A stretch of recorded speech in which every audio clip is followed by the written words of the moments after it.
So basically, I was having to spend my rent money on for my gas to these doctor's appointments. And then in order to be able to pay my rent, I relied upon the state reimbursing me with a check to reimburse me for that gas money, and then it put the money back into my account so that I was able to pay my rent, my monthly rent amount. They knew very well, because they knew all about my finances, they knew that if they didn't reimburse me, I would be coming up short and I wouldn't be able to pay my rent. So all of a sudden then I would be the mother who is being evicted from her house with the young infant, and, you know, maybe we should take the child away from this woman, right? So they were creating conditions of sabotage, and they were committing crimes, because that's a crime for Washington State to tell me that I have to do something and then to refuse to pay me for things and then put me in that horrible position. And they even had emergency funds. For example, if a mother couldn't pay her rent for some reason, there was kind of like a one-time emergency fund that you could tap into, and they were not even wanting to help me with that at all. I had to get help from outside sources just to pay my rent, because basically they did stiff me. I went to a few different medical appointments for my son, and right about that time they knew that I was also I was thinking about, I hadn't driven to a law firm in Seattle yet, but I was doing all kinds of online research on my computer about law firms for medical malpractice in Seattle, and I was sending emails to law firms in Seattle. So anybody who had my computer under surveillance or was hacking into it, they knew that I was planning to file a lawsuit, and they knew that, well, if I'm already in the area in Seattle for a medical appointment, it would be easy for me to drive over to one of the law firms and file a case for me and my son. And aside from NSA or federal persons who were monitoring my computer activities at the time, which I didn't know about, there was a Wenatchee person, an individual who was connected to the Wenatchee and Chelan Douglas police, who had gotten into my computer and had me under surveillance by the law enforcement in that area. So the individuals who knew that I was looking for a law firm were police, law enforcement, and their buddy was the guy who was probably going to get sued. So, put two and two together, and it's not hard to figure out what they were trying to do. The state, that the guy that, I think that the cop, Stacey Stubblefield's husband, was a state cop. He might have been Chelan Douglas, but I think he was Washington State. And here was Washington State stiffing me on money that they owed me in order to try to keep me from filing a lawsuit against their people. So the individual I went to bring up, this man who got into my computer and basically tapped into my computer for Chelan Douglas police when I arrived in the Chelan Douglas area. And he worked for, I think it was called Computer Shack, but I don't know, Computer Hub, Computer Shack, the computer something. I'll have to look it up and find out the exact name again. It's a standalone computer place. It's one of very few. It was in like an old-fashioned house off of one of the main roads in Wenatchee. And it had a big sign right on the top that said computer whatever. And there are other places. There's GenX, and there are other Wi-Fi providers and computer providers that can do similar things. But the first person who got into my computer and started tapping basically his computer or one computer to mine and making a port or something to access my computer by was working also for the Chelan Douglas police,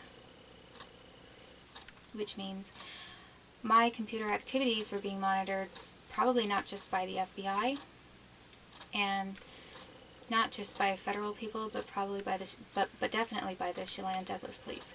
So they all knew that I was looking for a law firm to file for medical malpractice for me and my son.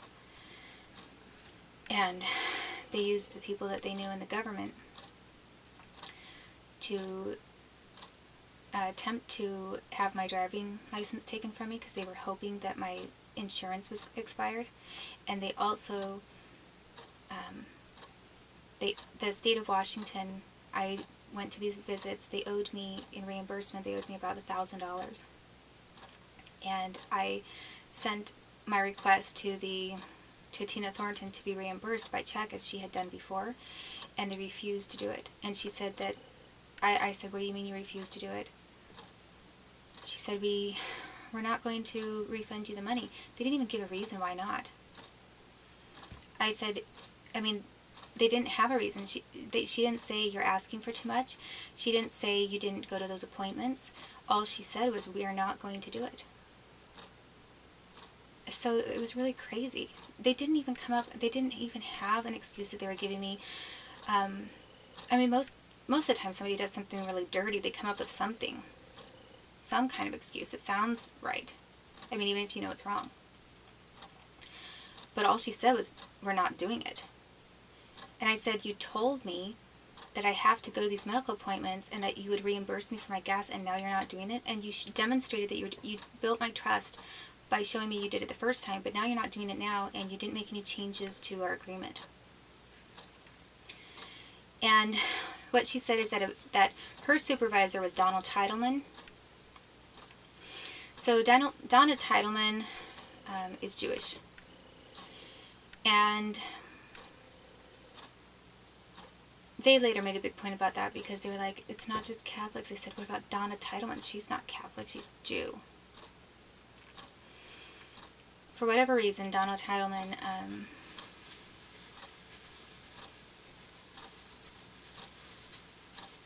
refused to have this money reimbursed to me. And actually then there's a whole fair hearings thing. That was actually about a different matter, and then they refused to reimburse me the money. So it was a retaliation. And that's most likely why Donna Titleman would retaliate. But I have to... So basically, to get this timeline straight for you,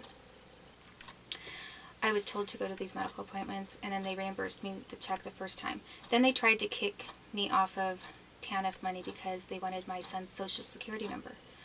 And I said that I didn't want to provide a social security number. They had his name. They didn't need a social security number. And I was forced illegally to get one for him at the hospital. So they made a big issue about this, and they said that we are cutting you off of this money, the state money, because you're not giving us the social security number. And I'd already looked up the law, and by law I had a right to not give it to him, especially when I was coerced into signing up for this number for him. So I had to go file for a fair hearings, administrative hearings, with the Olympia, Washington offices, and they set me up with this judge, and the whole thing was a setup.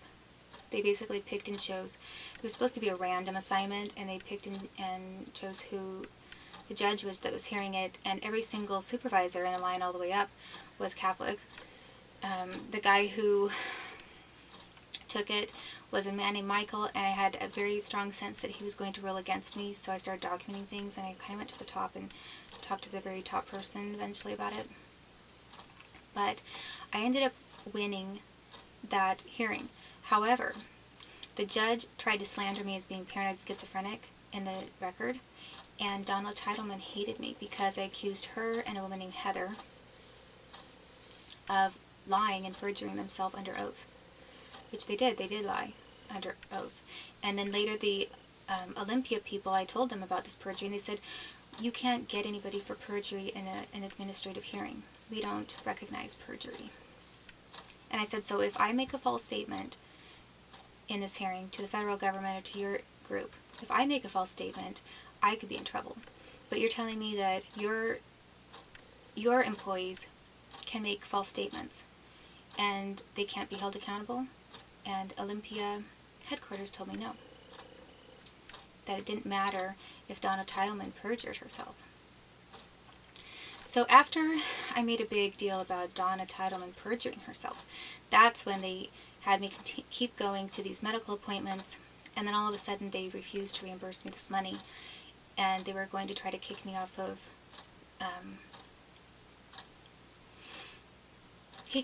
state money that way, and basically out of my housing.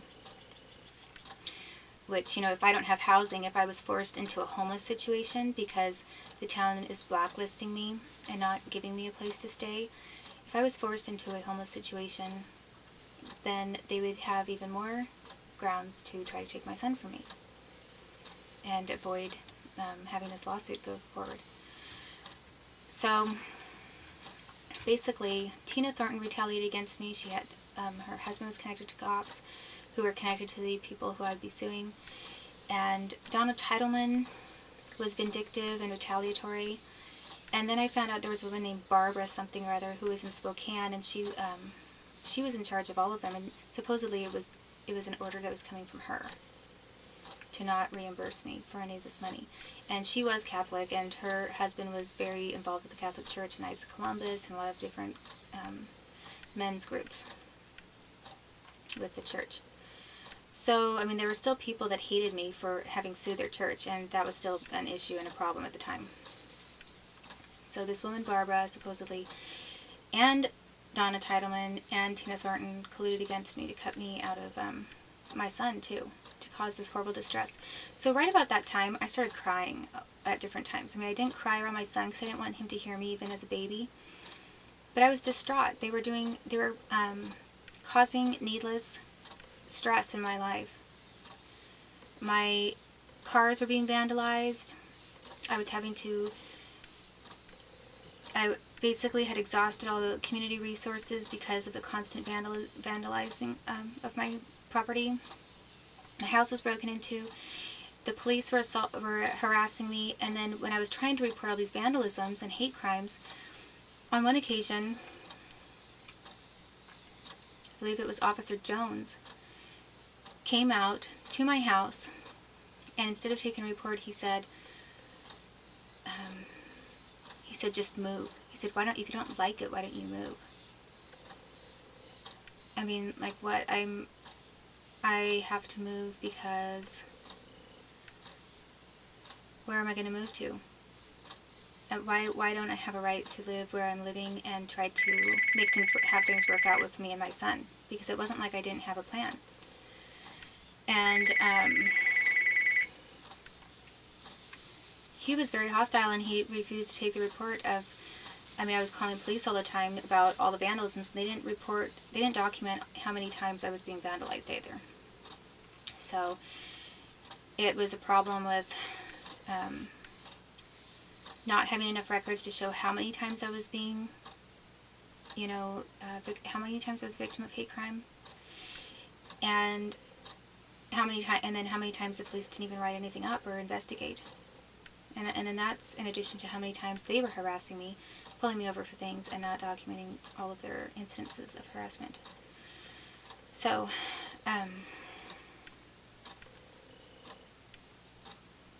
so what do you think? I think that I'm in my right mind to think all of that is really incredible. And that's what I was trying to convey at the time, but in order to keep people from understanding what they were doing, they began torturing me and my son. They tried one thing, then they tried the other thing. They knew I didn't have any money. They tried one tactic of taking my vehicle from me. They tried another tactic of taking my housing from me. And so before this eviction things began, started to come up, I was being tortured at that property on Methow. And both my son and I were. And it was pretty much right after I reported another rape, or attempted rape. It was an attempted rape by